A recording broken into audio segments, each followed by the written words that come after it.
One night, two robbers broke in and destroyed engineer Clyde's entire life. He had a beautiful family until one ordinary evening. Then Darby and his accomplice kicked in the door. Their leader, Darby, taped Clyde's mouth shut and tied him up. Then he stabbed Clyde and left him bleeding on the floor. But the real torture was mental, right in front of Clyde. Darby killed his wife right before his eyes, and it didn't stop there. His young daughter wandered out of her room, and Darby showed no mercy. He took the innocent child's life while Clyde was forced to watch. His screams were trapped behind the tape, until he blacked out from pain and despair.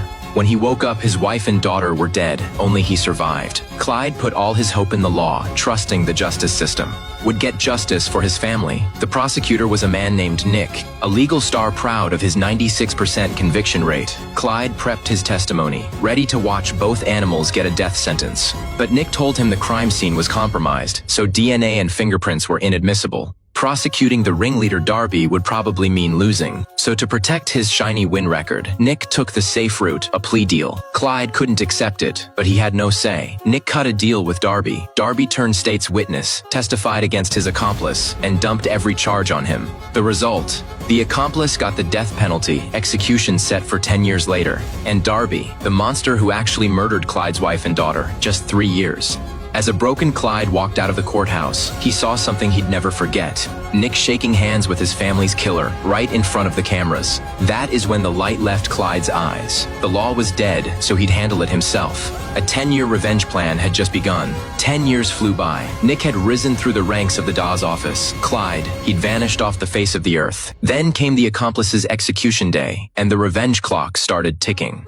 It should have been a routine execution by lethal injection, but when the needle went in, he woke up. Veins bulging, his whole body convulsing violently. He suffered in agony for ages before dying. That wasn't an execution, that was a carefully planned murder. Police found the drugs had been swapped. And even creepier, a message on the vial, "You can't fight fate." Nick's memory flashed back 10 years because those were the exact words Darby said to Clyde the night his family was murdered. Nick instantly realized Darby, free for 7 years already, was the prime suspect. Meanwhile, Darby was at home getting high when he saw the news. Right then, a mysterious phone call came in.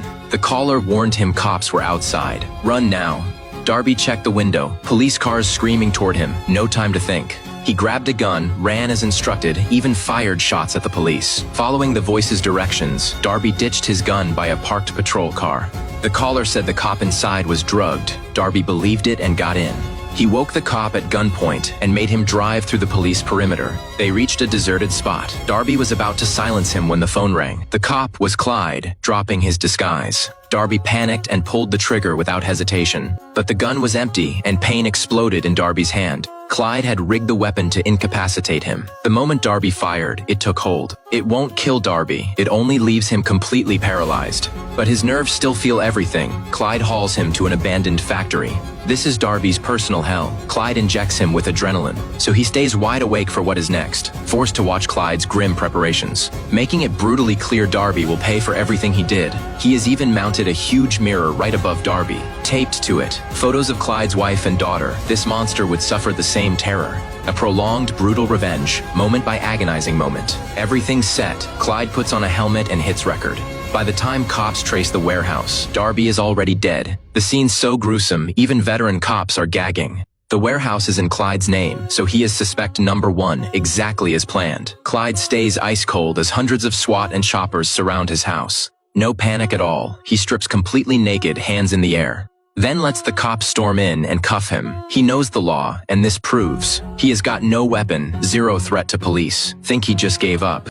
Nope. For Clyde, getting arrested is when his revenge show actually begins. In interrogation, Nick plays nice, trying to coax a confession. There is no direct evidence, so they need Clyde's own words. Surprisingly, he is totally cooperative. He admits he wanted Darby and his partner dead, planned it 1,000 times. Sounds like a confession, but Clyde's exploiting every loophole in the legal wording.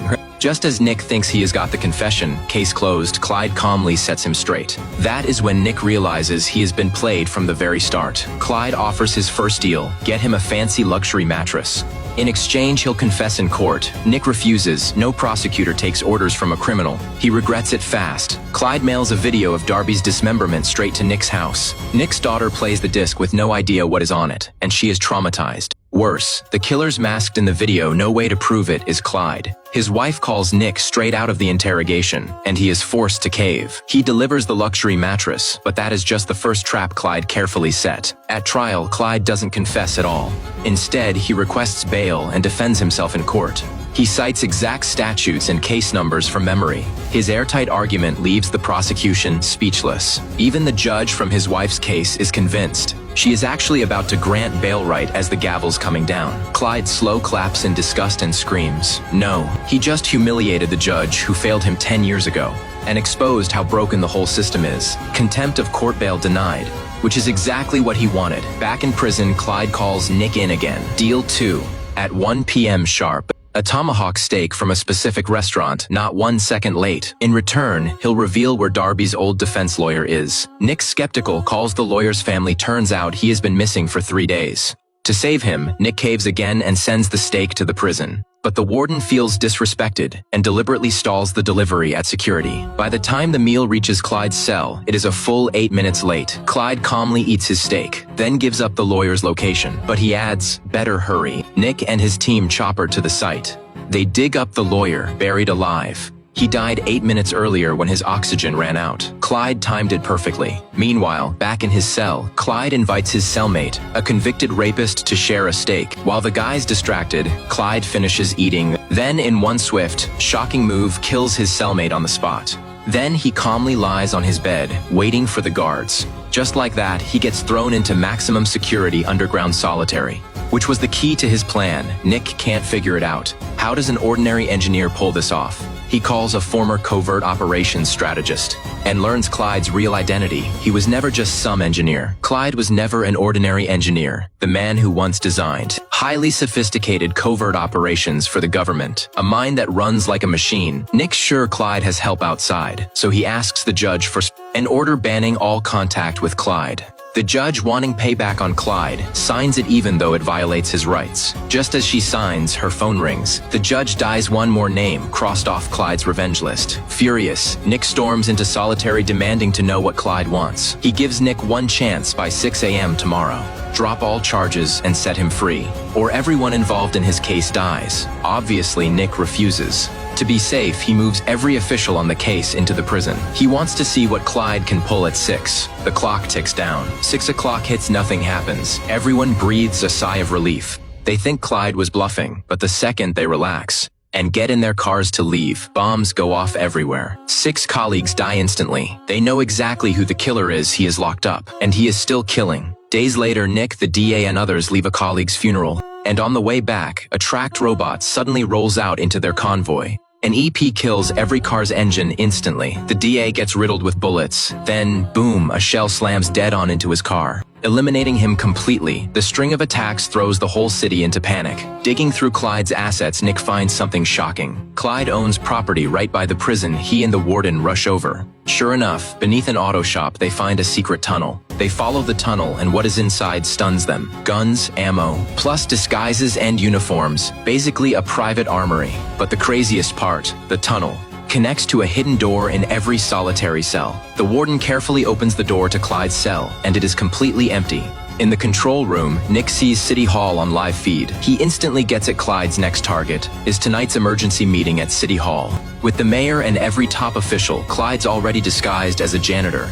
Using the janitor ID, he slips into City Hall completely unnoticed. Below the conference room, hidden away from every camera, he rigs a powerful explosive device and plants it right beneath the room. Nick realizes how bad this is and speeds towards City Hall, calling SWAT for backup, but he stops the chief from radioing the mayor to evacuate, because that would tip Clyde off, and he might detonate early. The guard says the meeting's on floor 6, and on camera, Nick spots a suspicious cleaning cart parked on floor 5. Clyde's probably there. But when they storm the 5th floor, there is nobody there. All they find is a briefcase, and the bomb squad carefully cracks it open. Enough explosive to level all of City Hall, and the phone inside is the trigger. One phone call, and it all goes up. Clyde slips back through his tunnel to his cell, and Nick is waiting there. It is their final showdown. Nick tells Clyde none of this was ever about justice. He is just using revenge to numb the pain of losing his family. That hits Clyde where it hurts. He can't argue back. But he is finishing this no matter what. Clyde pulls out the trigger phone, Nick warns him, press that button and it costs you your life. Clyde just smiles. This is what 10 years of planning was all for. Without hesitating, he dials the number, and Nick immediately locks the cell door. He rushes out while the warden seals off the tunnel exit. But the massive explosion at City Hall never comes. Then a familiar ringtone comes from under Clyde's bed. It is the bomb briefcase. Nick had moved it into his cell. In his final moment, Clyde feels no fear. He calmly holds his daughter's bracelet and smiles in the flames. He can finally let go and be with his wife and daughter again.